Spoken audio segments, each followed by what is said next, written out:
Bonjour to everybody out there today. My French isn't very good, I'm afraid, but I know bonjour means hello. So, bonjour to you all. And the reason I'm saying bonjour today is because we are having crepes for dinner this week. That's right, we're having some crepes. And we're also having it with a beef and pancetta ragu.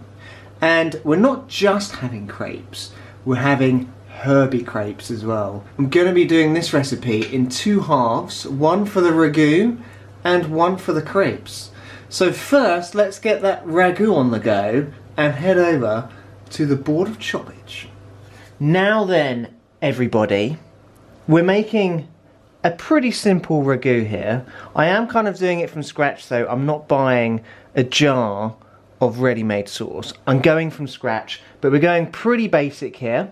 We have a couple of onions, a handful of garlic cloves, some chestnut mushrooms, 200 grams of diced pancetta, 250 grams of lean beef steak mince, red wine vinegar, tomato puree, a chicken stock, and a couple of Herbies going for some thyme and some oregano. Lovely. So the first thing we're going to do, guys, is we're going to get this chicken stock on the go. Want to get it on some heat, so take your stock of choice. I'm going for like a jelly stock. These are quite good, these ones.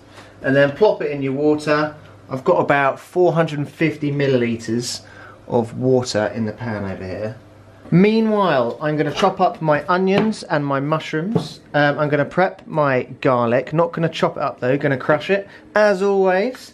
I don't really know why I take out the middles of the mushrooms. I always do it, no particular reason why. Just kind of like the way that I do it, you know. Also, Becky's not a massive fan of mushrooms, so whenever I prepare mushrooms, she won't eat them unless they're really finely chopped. So I'm going to finely chop all of my mushrooms. I'm also going to finely chop the onion as well. Just kind of like, so everything's quite fine, I suppose, really. Not really going to have many clumps in this. Just a nice fine mixture of the mushrooms and the onions. So over at the hob now, my goodness, we've got 3 pans on the go.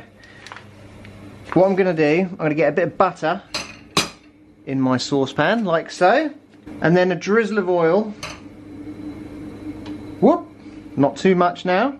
We'll get a little bit of heat on this one, not too fierce, about there. And this is for our onion, mushroom and garlic mixture. Meanwhile, in our larger pan, our saute pan, we can chuck our pancetta in there, and we can also whack the beef in there as well. Wallop, in she goes. And then we'll get a bit of heat on that as well. We don't need any oil in that because we've got the pancetta, and that is going to make its own oil. Well, not really oil, but it's going to make its own juicy juice. So we'll let that do its thing. And that butter has melted lovely. So we can put in all of our onions and mushrooms and garlic without spilling it everywhere. And then we just want to soften up the onions and the mushrooms and the garlic. Don't want it on a high heat at all. Just let it soften up in the butter and the oil for the next couple of minutes, and that'll be super duper. And now this pan is starting to do its thing as well. There's lots of sizzling going on, which is good news. It's good news. We just want to keep stirring this until it's, well, until the beef has kind of gone brown and the pancetta is slightly cooked as well. And then once that's done, we're going to combine the two together in one pan, and then that is the base for our ragu. And there we go, guys, we're not a million miles away now. You could put your pancetta in earlier to crisp up a bit more if you want, but I like it like that, so I'm going to leave it like that. And then our mushroom, garlic and onion mixture is looking nice and soft now. I would say that that's done, so let's put it all in one pan. And then let's just turn this over quickly. Splash of red wine vinegar, and then we'll just mix that in lovely. Oh, absolutely astounding. So now we're going to add the sauce mixture, and I've got my passata here. That's around about just over 300 grams. So we'll get that in there. Oh, lovely. Tomato puree, be generous. Give it a good squeeze. Bit of oregano and a bit of thyme. And then we'll give that a quick stir around. And then finally, guys, we can add our chicken stock, like so. Whee! In she goes. And then you want to basically let this reduce down until it's of a good consistency. The longer you leave it, the better, I suppose. So if you've got a couple of hours to spare, maybe put the lid on, put it on a really low heat, let it stew in there for maybe like an hour, hour and a half or something. But I'm going to leave the lid off, medium-low heat. Should be ready in around about half an hour. So until then, I'm going to get some washing up done, and then I'm going to start preparing the crepes.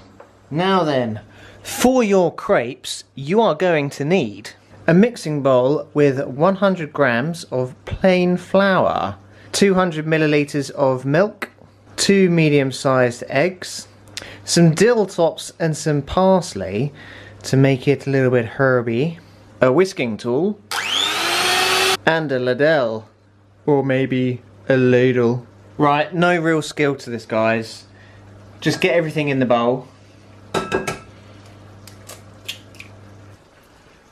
Bit of dill,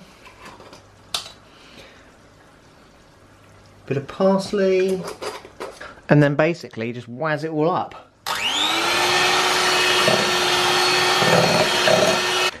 And then there you have it, guys, your crepe batter ready for the pan. Just set it to the side until it is required. If you've got a little bit of time before your ragu's ready, then just bang it in the fridge, but I'm just going to leave that over to the side, ready for creping. And so we're back at the hob. We've got our ragu bubbling away nicely at the back.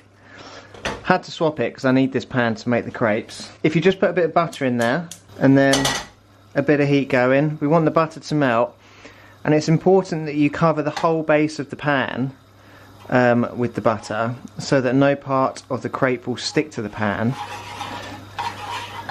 If you leave any patches, then it will stick and it will rip and it just won't work. So make sure that you get the whole base lubricated nicely. And then you want to get your crepe batter, and I'm going to do 1.5 ladles per crepe, roughly, because I know that's exactly the amount that I need. People always put far too much batter in there, and then it's too thick. It tends to burn on one side while the top stays too wet and runny, and it's just a big palaver, really. So you really don't need much at all, and then just slowly, as it cooks, just give the edges a little nudge. Now, if I have buttered this correctly, then it should be very loose and easy to flip, which it feels like it is. If in doubt, just give it a little wiggle to loosen it up a bit. And you can either flip it like a legend, or just to be safe, I'm going to do it with the spatula. And hopefully the other side is nice and brown. Just like that. And when the underside looks something like that, then I would say that that is done. And then everybody, when your second crepe is finished, just arrange them like so. And then you want to get your ragu straight down the middle. And then I've also grated a bit of cheese. And then just fold up the sides. And bon appetit! Beef mince and pancetta ragu with 2 lovely herby crepes. God, look how good that looks. Can't really go wrong with the presentation on this one. But that is it for this week, guys. I hope you enjoyed this episode of Dave's Dinners. Give it a massive thumbs up if you did. And make sure you check out all the other recipes in this playlist. And until next week, guys, au revoir, goodbye, and have a lovely week and a lovely dinner. Bye.